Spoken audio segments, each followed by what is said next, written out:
आप सभी को स्वागत है आपके अपना YouTube चैनल मैथ्स क्लियर के ऊपर में। तो दोस्तों आज हम सभी देखेंगे प्रॉफिट एंड लॉस का पार्ट 2। इससे पहले यदि आप पार्ट 1 नहीं देखे हैं तो नीचे डिस्क्रिप्शन में लिंक है, वहां से आप देख सकते हैं। तो चलिए शुरुआत करते हैं सेशन को। पहला क्वेश्चन क्या कहता है जरा देख लीजिएगा।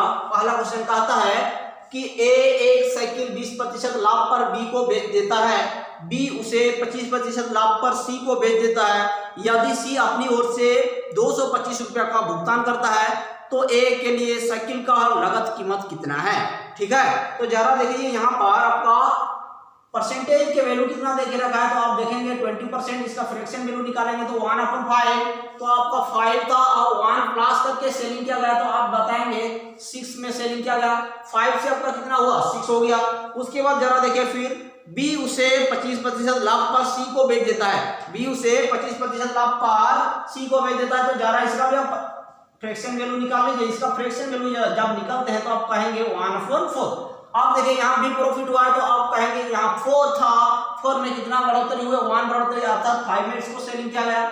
इतना बात क्लियर हुआ, इतना बात क्लियर हुआ। देखिए यहाँ आपको ध्यान देना है, पहला आदमी बेचता है, यहाँ इसका एसपी हो जाएगी और दूसरा आदमी जो लेता है उसका यहाँ कॉस्ट प्राइस हो जाएगी। इतना बात आपको समझ के रखना है। ठीक है, यहाँ से पहला आदमी जब बेचता है तो दूसरा आदमी को बेच देता है, इसका तो ये हो गया आपका एसपी, परंतु जो खरीदा है यहाँ पर उसका यहाँ उसी राशि को क्या कहेंगे, सीपी के रूप में जाना जाएंगे। ठीक है, उसी को सीपी के रूप में जाने जाएंगे। ठीक, अब देखिए उसके बाद क्या कहता है, यहाँ बोल रहा है सी अपनी ओर से 225 रुपये का भुगतान करता है। सी जो है अपनी ओर से 225 रुपये का भुगतान करता है। तो जरा यहाँ से आप ब्रैकेट खींच दीजिए, इस यहाँ से आप यहाँ इसको कैंसिल आउट कर सकते हैं, इस पार उस पार को आप कैंसिल आउट कर सकते हैं। ठीक है, फिर आपका यहाँ फिर कैंसिल आउट हो सकता है क्या? जी हाँ, हम कहेंगे जरूर। यहाँ 2 2 के 4, 2 3 के 6 आपका कैंसिल आउट हो जाएगी, यहाँ आपका 2 और यहाँ आपका 3 आ जाएगी। इतना बात आपको समझ में आ गया। उसके बाद देखिए यहाँ आपको किसका राशि दे के रखा है, तो आप कहेंगे अंतिम व्यक्ति का यहाँ सीपी के रूप में दे के रखा है। अंतिम व्यक्ति कौन है भैया, तो आप कहेंगे सी है। ठीक है, और पहला व्यक्ति कौन है तो आप कहेंगे ए है, और मध्य व्यक्ति कौन है तो आप कहेंगे बी है। तो यहाँ जरा सा देखिए, यहाँ ये जो यहाँ आएगी ये कॉस्ट प्राइस किसका आएगा, अंतिम व्यक्ति का कॉस्ट प्राइस होगा, और यहाँ पहले व्यक्ति का कॉस्ट प्राइस होती है। यहाँ इतना बात आपको क्लियर करके रखना है। ठीक है, या जो है आपका पहला व्यक्ति का कॉस्ट प्राइस और यहाँ आपका दूसरा व्यक्ति अर्थात लास्ट व्यक्ति का आपका कॉस्ट प्राइस होगी।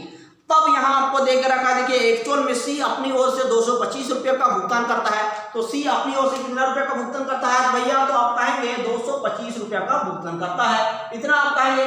तो देखिए यहाँ 3 था हमारा और एक्चुअल में क्वेश्चन में देकर रखा 225, तो यहाँ से आपका 1 यूनिट की वैल्यू कितना निकल जाएगी, तो आप बताएंगे 3 7 21 3 5 15 75 आपका 1 यूनिट की वैल्यू निकल जाएगी।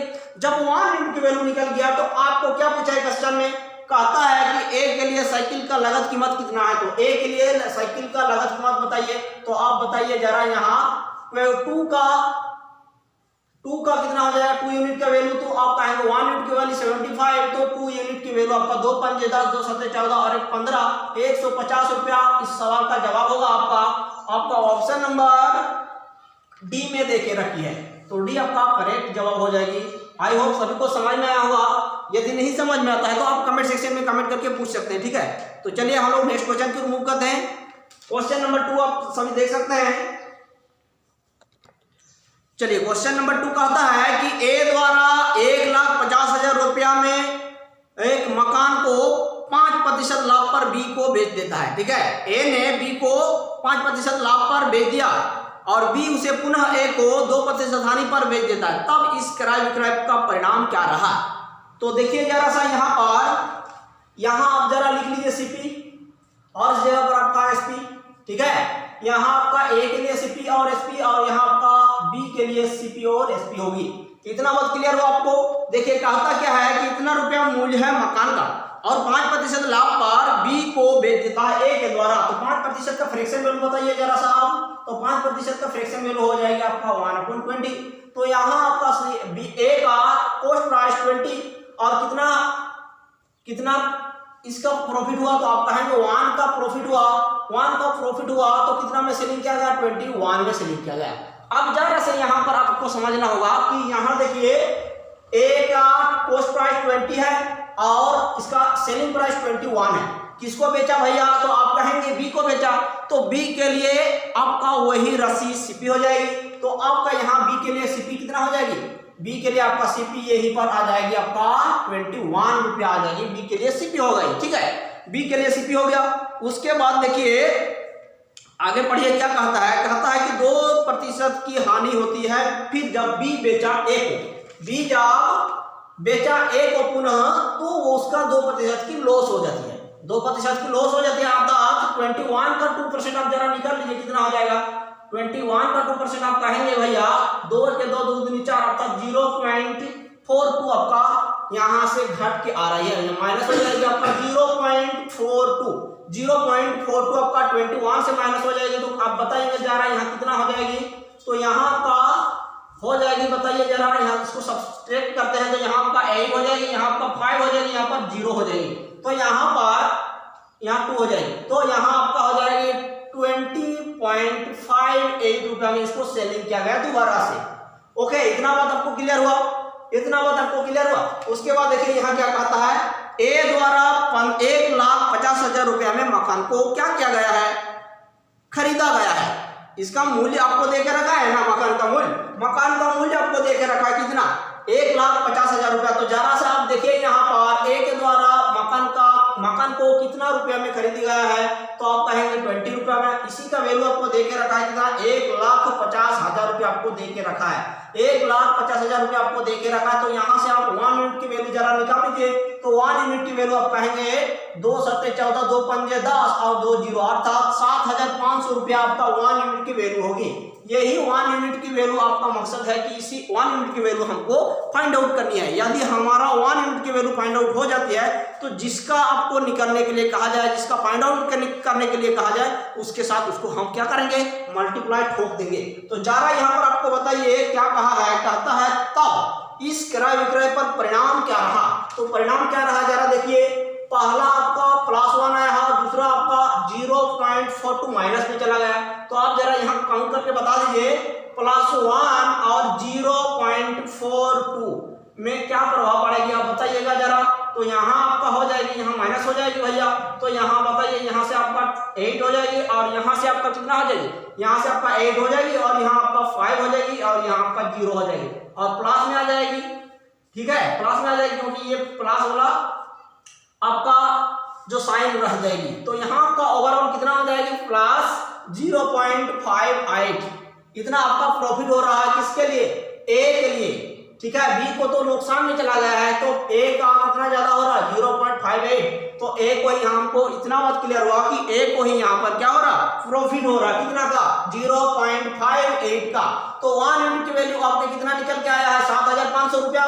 तो यहाँ से आप निकाल दीजिए इसका 0.5 यूनिट की वैल्यू कितना हो जाएगा? 7,500 के साथ इसको मल्टीप्लाई ठोक दीजिए। तो आप कहेंगे भैया इधर निकाल देते हैं 7,500। 7,500 0.58 को यदि हम काउंट करते हैं, सिंप्लीफाई करते हैं तो 0 0 0 0 कैंसिल आउट हो जाएगी और 75 से आपका 58 को मल्टीप्लाई करते हैं तो आपका जवाब आ जाएगा। आपका जवाब हो जाएगी 4350। 4350 आप काउंट कर लीजिएगा। यहाँ आपका इंटू करने से 4350 आ जाएगा, अर्थात 4,350 रुपया। 4,350 रुपया आपका ए का क्या हुआ? प्रॉफिट हो रही है। समझ में आ रहा है ना? यहाँ ए का प्रॉफिट हो रहा है। ए का राशि यहाँ पर ज्यादा है। देखिए बी का तो पहले ही लॉस में चला गया है। ठीक है, तो ए का ज्यादा हो रहा है 0.58। तो इसी का वैल्यू आपका कितना हो जाएगी?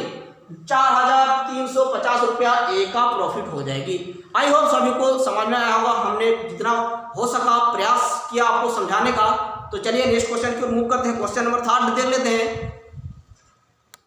चलिए नेक्स्ट क्वेश्चन नंबर 3 क्या कहता है देखिए जरा। कहता है ए ने एक घड़ी को 20% लाभ पर बेचा एवं बी ने उसे 10% हानि पर सी को बेच दिया।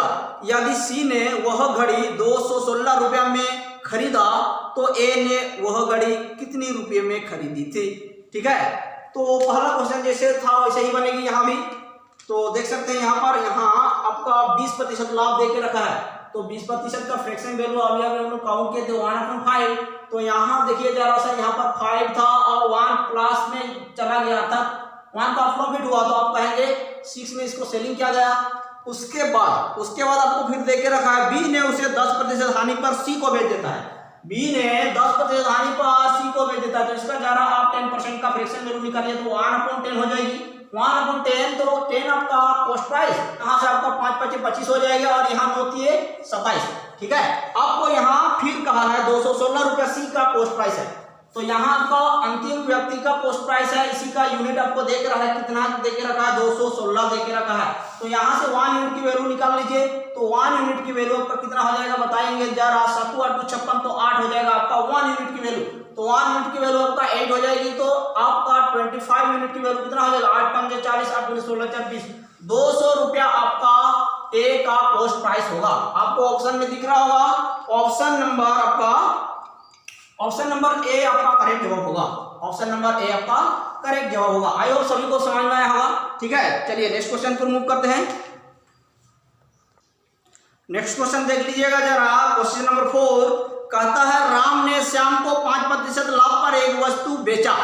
राम ने श्याम को 5% लाभ पर एक वस्तु बेचा, पुनः श्याम ने राम को 20% लाभ पर बेचा। ठीक है, यदि श्याम के द्वारा भुगतान की गई राशि 189 रुपया है, तो राम के द्वारा भुगतान की गई राशि बताइए। तो चलिए सोल्व करते हैं। यहाँ आपका राम और श्याम का दो बंदा का बात हो रहा है, राम और श्याम। राम का सीपी यहाँ पर होगी और यहाँ पर उसका एसपी। इतना बात क्लियर हुआ? तो देखिए जरा सा यहाँ क्या देख रखा है, 5% लाभ के साथ राम ने श्याम को भेज दिया, तो 5% का फ्रैक्शन वैल्यू आप बताइए जरा कितना हो जाएगा। तो 1/20 हो जाएगी, होगी कि नहीं होगी बताइए जरा। तो यहाँ आपका सीपी के रूप में कितना हुआ राम का, तो आप कहेंगे 20। सीपी के रूप में कितना हुआ 20 हुआ, और यहाँ प्रॉफिट हो रहा तो 1 का प्रॉफिट हो रहा है 20 में, तो आप बताइए जरा 1 का प्रॉफिट अर्थात कितना में बचेगा। तो आप कहेंगे 21 उसका सेलिंग प्राइस हो जाएगी। उसका जब सेलिंग प्राइस, यहाँ आपको एक बात ध्यान देना है, देखिए राम ने श्याम को बेच दिया, तो श्याम ने वो वस्तु खरीद लिया, तो राम जितना रुपया में सेलिंग किया है उतना रुपया में श्याम ने खरीदा है। तो आप बताइए जरा सेल इसका श्याम का कॉस्ट प्राइस कितना हो जाएगा, यहां से आ जाएगी आपका 21। इतना बात क्लियर हो? देखिए राम ने श्याम को बेच दिया, तो श्याम ने उस वस्तु को खरीद लिया, तो उस वस्तु को खरीद लिया 21 रुपये में। ठीक है, इतना बात क्लियर हुआ आपको?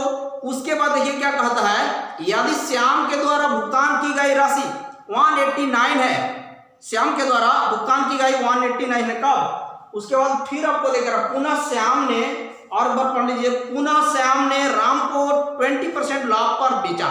पुनः श्याम ने 20% लाभ पर बेच दिया। यहां से 20% लाभ पर श्याम ने फिर बेच दिया 20% लाभ पर। 20% लाभ अर्थात कितना रुपया हो रहा है बताइए जरा सा। 21 का 20% आप निकालिए तो हो जाएगा आपका 2 के 2 दूनी 4 अर्थात 4.2 होगा कि नहीं होगा बताइए। 2 के 2 दूनी 4 4.2 आपका प्लस में चला जा रहा है। तो यहाँ बताइए कितना में सेलिंग किया गया है, तो आप जरा बताएंगे। यहाँ पर 25.2 में बेचा गया है 4 और 25.2 में इसको सेलिंग किया गया है। इतना बात क्लियर हुआ? उसके बाद देखिए यहाँ क्या कहता है कि 189 रुपया में श्याम के द्वारा भुगतान की गई है।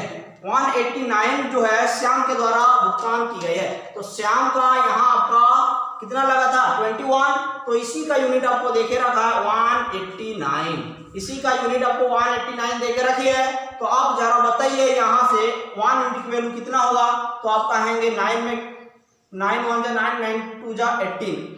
ठीक है, तो 1 यूनिट की वैल्यू आपका 9 हो जाएगी। 1 यूनिट की वैल्यू कितना हो जाएगी 9। उसके बाद आपको क्या पूछा गया है, क्वेश्चन में आपको पूछा गया है तो राम के द्वारा भुगतान की गई राशि बताइए।